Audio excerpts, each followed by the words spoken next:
বিরতির পর স্বাগত। গোটা দেশ জুড়ে শীত বিদায় নিয়েছে, এখন থেকেই ব্যবসা গরম পরিলক্ষিত হচ্ছে।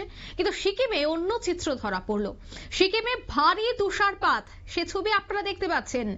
এদিকে যখন গরমে হাঁসফাঁস সাধারণ মানুষ, অন্যদিকে কিন্তু পূর্ব সিকিমে তুষারপাত, পর্যটকরা উচ্ছ্বাসিত এবং ভারী তুষারপাতে কিন্তু এবার যান চলাচলেও বাধা সৃষ্টি হচ্ছে বলে খবর। তবে বিস্তারিত জানবো, টেলিফোন লাইনে এই মুহূর্তে যুক্ত হয়ে গেছে প্রতিনিধি সৌভিক। সৌভিক, ঠিক কি জানতে পারছো?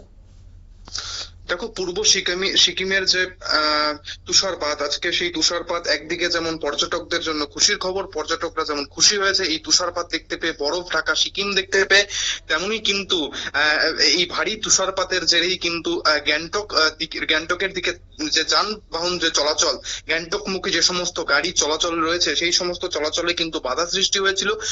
দুর্বল দৃশ্যমানতা এবং পিচ্ছিল রাস্তার কারণে কিন্তু বর্তমানে অনেক যানবাহন নিরাপদ যাত্রার জন্য অপেক্ষা করছে।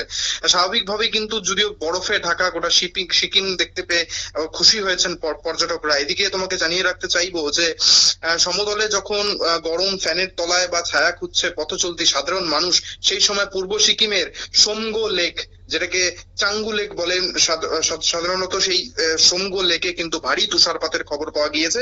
অর্থাৎ গোটা আজ সকাল থেকেই দিন গোটা সিকিম জুড়েই কিন্তু ভারী তুষারপাতের জেরে গোটা সিকিম, পূর্ব সিকিম বিশেষ করে কিন্তু বরফের চাদরে ঢেকে রয়েছে এবং যা দেখতে পেয়ে কিন্তু বেশ বেশ উৎসুক পরিবেশ তৈরি হয়েছে পর্যটকদের মধ্যে। অঙ্কিতা, অন্যদিকে যাতায়াতের ক্ষেত্রে তুমি যে কথাটা বলছিলে, সেক্ষেত্রে কি বিকল্প কোন ধরনের জায়গা রয়েছে বা রাস্তা রয়েছে? দেখো, বিকল্প সেই ক্ষেত্রে কিন্তু বিকল্প যাতায়াতের রাস্তা নেই, তবে যান চলাচল চলছে, স্বাভাবিকই রয়েছে। কিন্তু কিছু কিছু জায়গায় এতটাই যে বরফের চাদরে এতটাই ঢেকে গিয়েছে যে রাস্তা বোঝা যাচ্ছে না, এবং স্বাভাবিকভাবে বরফের কারণে কিন্তু রাস্তা পিচ্ছিল হয়ে রয়েছে এবং দুর্বল দৃশ্যমানতার কারণেই কিন্তু বেগ পেতে হচ্ছে। খুবই খুবই ধীর গতিতে কিন্তু যান চলাচল চলছে এবং বেগ পেতে হচ্ছে এই এতটাই বরফের চাদরে ঢেকে গিয়েছে পূর্ব সিকিমের সড়ক পথগুলি। অঙ্কিতা, তবে যান চলাচল স্বাভাবিকই রয়েছে। ধন্যবাদ সৌভিক। অর্থাৎ যান চলাচল বর্তমানে স্বাভাবিক রয়েছে, কিন্তু তুষারপাতে যদি বেড়ে যায় তবে সেক্ষেত্রে যান চলাচল ব্যাহত হতে পারে। সমতল একদিকে গরম, অন্যদিকে সিকিমে কিন্তু পর্যটকরা উচ্ছ্বাসিত, কারণ সেখানে দেখা যাচ্ছে তুষারপাত। নিয়ে নিচ্ছে ছোট্ট একটি বিজ্ঞাপন বিরতি, সঙ্গে থাকুন।